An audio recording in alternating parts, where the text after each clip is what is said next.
अस्सलाम वालेकुम जमशेद भाई, ये लाहौर से जो कार्गो आई हुई थी इसमें 3 बड़ी फीमेल है और 2 छोटे, एक मेल और एक फीमेल है। इसकी हम अभी वज़न कर रहे हैं। राजा रवड़ा है, ये देख के तराजू ज़ीरो है।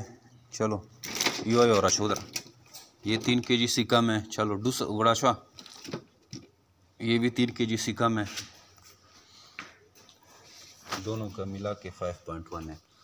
रशवा 2 मिनट, ये भी 3 kg से कम है और ये भी, तो ये हो गया मुश्किल से 9.1। इन तीनों का वज़न है 9.1। ये 3500 के हिसाब से आ रहे हैं। ये देखें,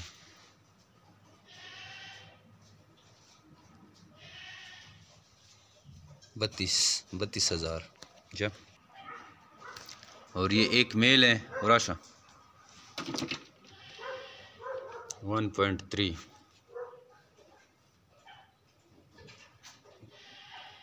ये 980 रुपये का।